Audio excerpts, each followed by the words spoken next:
Hello everyone. New month, new shoot 'em up to show you. Yeah, it's the next game in the series of videos in the 14 shoot 'em ups, £1,200 and 12 months projects that I've got on the go. You've probably seen some of the the videos in this series.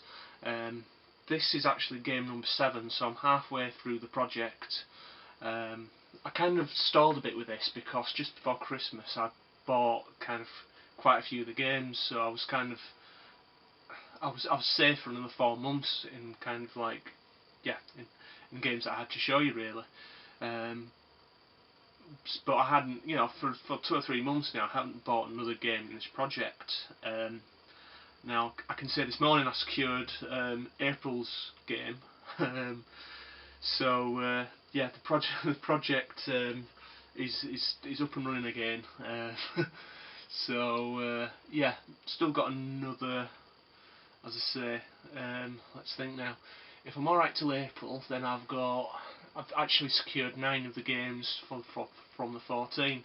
So I'm gonna have to, looking at the games that I've got left, I'm gonna have to drop some serious money, probably around June time. Still got a couple of biggies in there. I'm thinking GlayLancer, that's going to be big. So is Handful Park on the PlayStation 1. That's going to be a right bugger to get. Prices of that have just gone sky high, to be honest. You're looking like around 130, 140 quid mark. I kind of want to get that one complete with spine card, really, to be honest. So yeah, it bumps it up that little bit further. But looks like a great game. So it's time to turn our attention to the game that I'm going to show you today. Game number 7 in the series, as I've said, and it's a biggie. It's, there we go, Ibara on the PS2.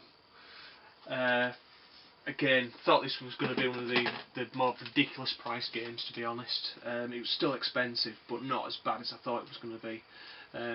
I'll just pull my handy list out here. There we go. I've normally got a list of the games that I've actually got.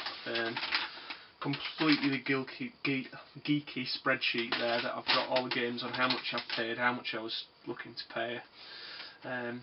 So then, let's have a look at Ibara. Right. Price guide that I had in this one. Bearing in mind this is prices that I priced up maybe about a year ago. 128 quid for this.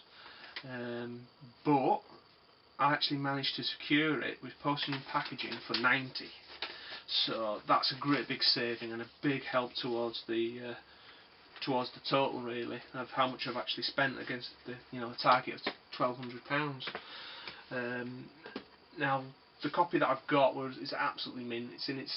It was in its plastic wrapping when I got it as well. Also the pre-order booklets with it as well. And it's a similar format to to other booklets that I've seen before. I mean, this thing sells for quite a bit on its own, so for 90 quid I've done really well with this, to be honest. I've saved 30 quid and it's just it's mint. Now this has got it's got character biographies in there. It's got little level guide as well. There's plenty of original artwork in there also. And I mean, it's got to be said, the artwork on the game's fantastic. It was one of those ones that really stood out at me as being very unique artwork in there. It's not your average run of the mill. It's anime style, but I don't know, it's a bit like some of the later King of the Fighters designs. It's it's a bit more stylised.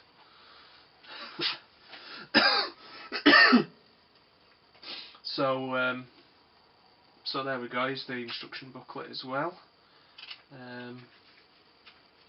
Again, it's not the most amazing instruction booklet. There's some nice bits of artwork in here. There's also a little flyer thing in here for one of the, there we go, for one of the, it looks like a model. OB cards present as well. It's one of those where, oh god, there's the lineup of characters. One of those games where the arcade artwork, I kind of really would like to get a big print of it. But yeah, I mean, it certainly looks, it looks great. Anyway, it's gonna look good on the shelves. So, kind of like according to Cave Aficionados, this one seems to be out of place from the rest of the Cave series. There are similarities there, but it seems a bit of I don't know. It's seen as being an unusual Cave game because it doesn't follow strictly the way that Cave make their games. Basically, it can be seen as a spiritual successor to Battle Gregor. It's by the same director, I believe, and there are similarities there. There's a ranking system in the game, so basically you're supposed to kind of like suicide at certain points just to stop the game from getting harder and harder, because the higher you score, the more you get powered up, the more lives you've got left, then the harder the game gets. It's got a ranking system in there, which Battle Gregor had as well. I believe the game's sequel as well, Pink Sweets, which is coming out on the Xbox 360, uses the same system. And it does feel like it does feel like Battle Gregor, because it is that whole kind of like steampunk style where, you know, it's set in a world where steam power was carried on into the future, rather. It's like an alternate universe where steam power became the prevalent power source rather than, using petrochemicals, that kind of thing, as a basis for their society. But I mean, playing the game, it's absolute nails. It should be mentioned that this is, out of the 4 Cave games that released on the PS2, this one's by far the most expensive. Came out. It's the last shooter that Cave released on the PS2. I suppose it came out late on in comparison. I'm saying that the PS2 is still going strong, but yeah, it came out late in the life really of this shoot genre on the PS2, and I think it's a low print run, and I think that's the reason why it commands the prices that it does. But as I've said before, it's insanely tough. But there's something just endearing about the game. It's really old school. I mean, there's lots of like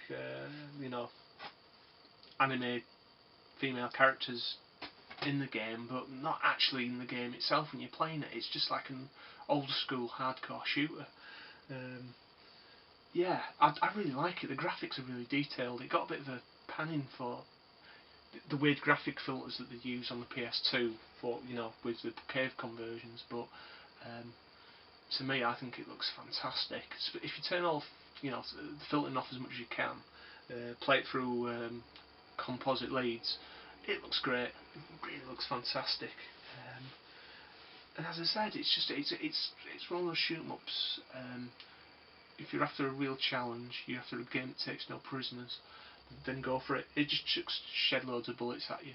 And the suiciding aspect of it is not something to consider until you actually start getting good at the game, because you're going to die anyway. But I love it. A great power-up system, and some epic boss battles. They remind me of the Strikers series with the way that the characters kind of morph. I do think it's the best, Cave shooter on the PS2. So a very, very welcome addition to the collection, and yeah, I'm gonna really enjoy doing some gameplay footage of this. So I'll put that on the end of this video, and yeah, great game to add to the collection. So as I say, I'm halfway through this project now. I'm going to do a retrospective of the first 7 games out of the 14. Yeah, I hope you enjoyed the video, and I'll put some gameplay on now. So thanks very much for watching. Goodbye.